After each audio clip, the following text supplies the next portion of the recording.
निवडणूक जाहीर झाल्यानंतर ठाण्यात महायुतीमध्ये आम्हाला योग्य जागा मिळाव्यात यासाठी प्रामाणिकपणे प्रयत्न केले, पण वाटाघाटीमध्ये कमी जागा आमच्या वाट्याला येत होत्या. अपेक्षित जागा वाट्याला येत नसल्यानं आम्ही स्वतंत्र लढत आहोत असं स्पष्टीकरण महिला आणि बालविकास मंत्री अदिती तटकरे यांनी दिली. मंत्री अदिती तटकरे या रविवारी राष्ट्रवादी काँग्रेस अजित पवार पक्षाच्या ठाण्यातील उमेदवारांच्या प्रचारासाठी आल्या होत्या. त्यावेळेला त्यांनी माध्यमांशी संवाद साधला. महायुतीच्या माध्यमातून या निवडणुका लढाव्यात असा राष्ट्रवादी काँग्रेसचा प्रयत्न होता. मात्र प्रत्येक पक्षाला संघटना वाढवायची असते, त्याचबरोबर प्रत्येक कार्यकर्त्याची इच्छा असते की आपण निवडणूक लढवावी.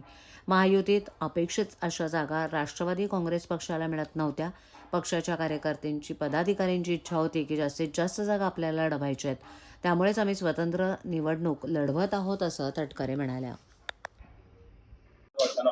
बरेचसे नाराज उमेदवार राष्ट्रवादी अजित पवार गटाचा निवडणूक लढवत आहेत. शेवटी प्रत्येक पक्षातले जे कार्यकर्ते पदाधिकारी असतात ते कुठे ना कुठेतरी लोकसभा विधानसभेची निवडणूक झाल्यानंतर आपली म्हणजे स्थानिक स्वराज्य संस्थेची म्हणजे कार्यकर्त्यांची निवडणूक अशा पद्धतीने या निवडणुकीकडे ते पाहत असतात. आणि ही एक वस्तुस्थिती खरी आहे की विधानसभा आणि लोकसभेच्या निवडणुकीच्या तुलनेमध्ये महानगरपालिका किंवा नगर परिषद, जिल्हा परिषद याच्यामध्ये होणारं मतदान सुद्धा टक्के जर आपण बघितलं, मतदानाचा आकडा जर आपण बघितला तर तो जास्ती असतो.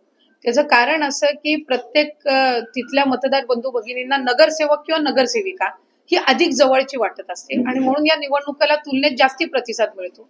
राष्ट्रवादी काँग्रेस पक्षाची ताकद ही कोकणामध्ये, मुंबई आणि ठाणेमध्ये ही नक्कीच आम्हाला अधिकची पाहायला मिळते आणि याचं श्रेय आमच्या सर्व धर्म समभावची जी विचारधारा आहे, त्याचबरोबर दादांचं नेतृत्व आहे, विकासात्मक नेतृत्व आहे आणि त्या दोन बाबींवर या सगळ्या गोष्टींचं श्रेय जातं. मी मुंबईला सुद्धा 2 दिवस प्रचाराला होती.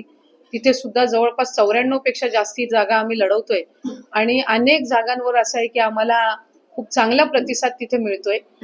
काही ठिकाणी तर खऱ्या अर्थानं आम्ही कार्यकर्त्याला बळ देण्यासाठी त्या निवडणुकीला सामोरं गेलो, पण आता तिथे एक सकारात्मक चित्र आम्हाला पाहायला मिळते आणि तीच परिस्थिती ठाण्यामध्ये सुद्धा आहे.